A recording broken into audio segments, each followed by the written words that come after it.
Good morning, guys. Welcome to day 67 until I'm a YouTube millionaire. I hope you're all having a wonderful day today.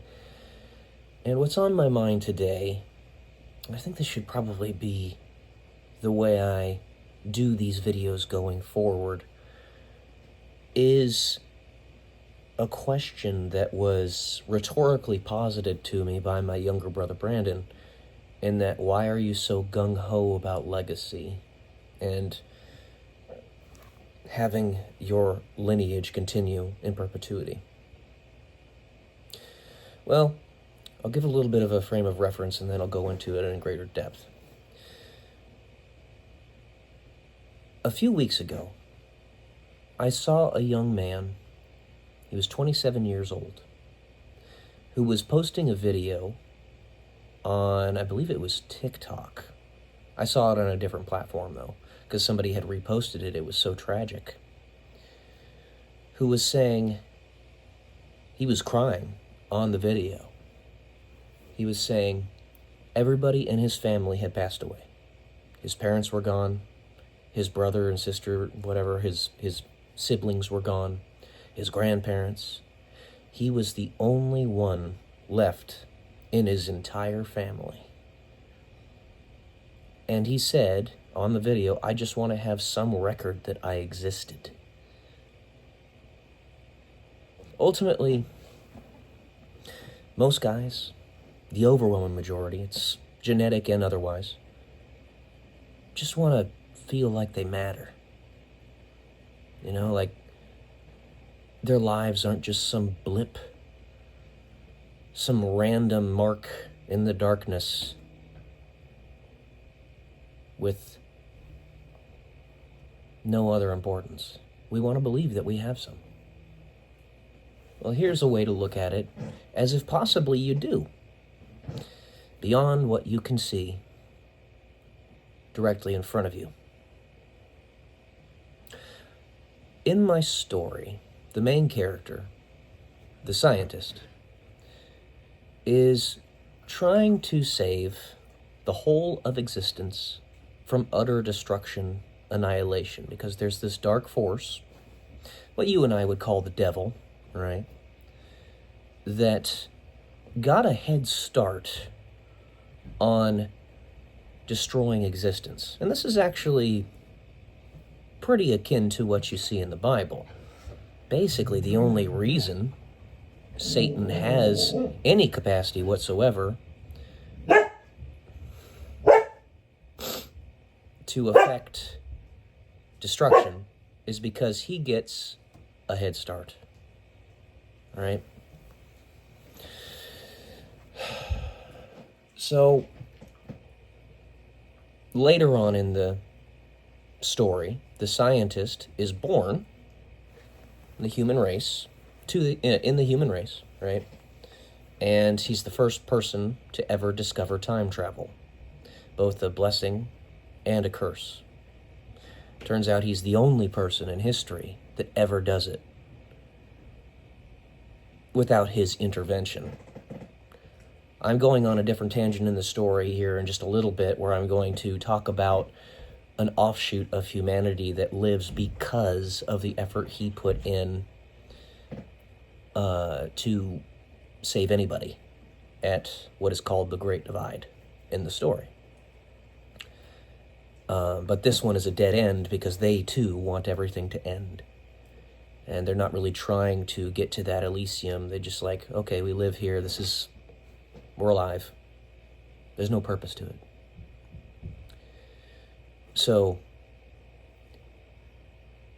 the scientist is trying to save the entirety of existence by defeating this dark force. But that survival,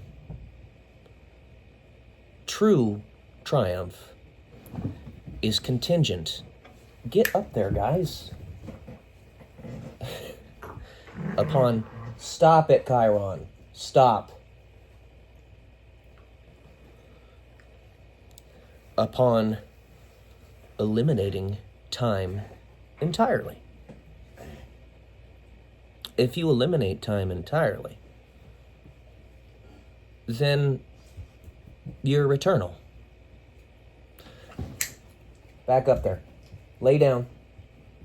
Relax.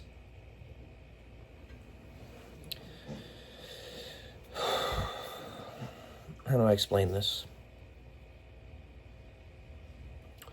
The entire story is an effort to explain it.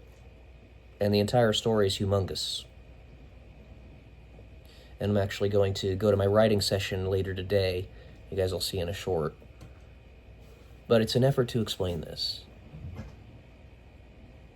What's the point of legacy if it all just ends anyway?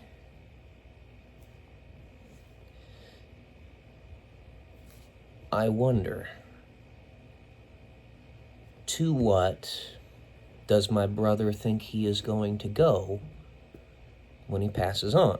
He believes in God, he believes in eternity and all that. But how is that even a thing?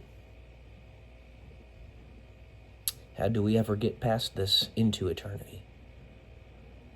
I often think of a quote by Bill Paxton in the movie Tombstone that he said to his brother as he was dying on the table because he had gotten shot in the back.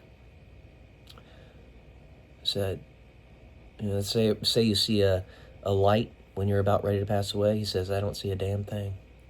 And then he died. I often think of that quote. When we pass on, how is it that there will be anything? It's because we're actively building it. The eternity that is there waiting for us is what we are creating. And if you have no line to continue that fight, maybe it won't be there for you at all.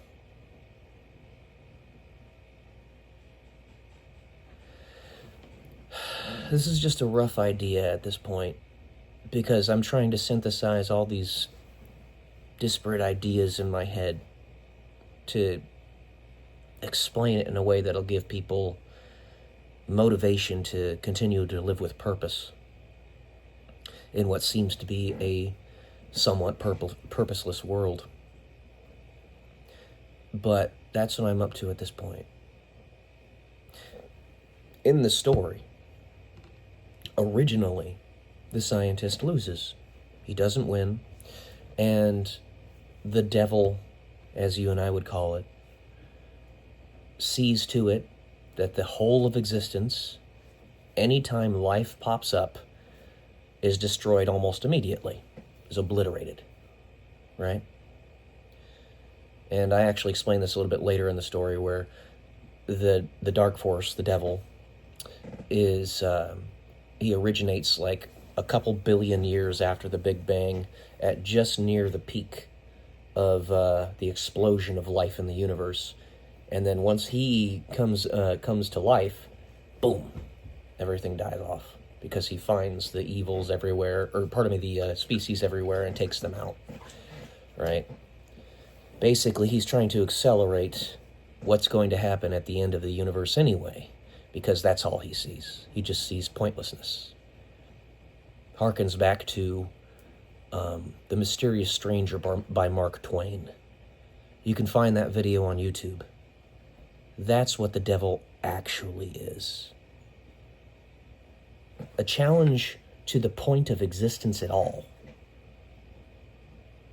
Not a challenge to necessarily simply goodness, but to existence at all. Okay?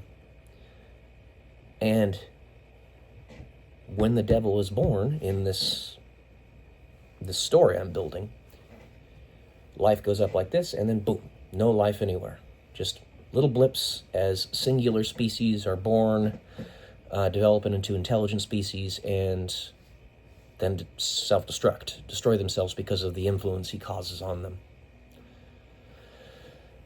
And then the scientist, being the only one who ever discovers time travel, ends up getting the capacity to see what's happening.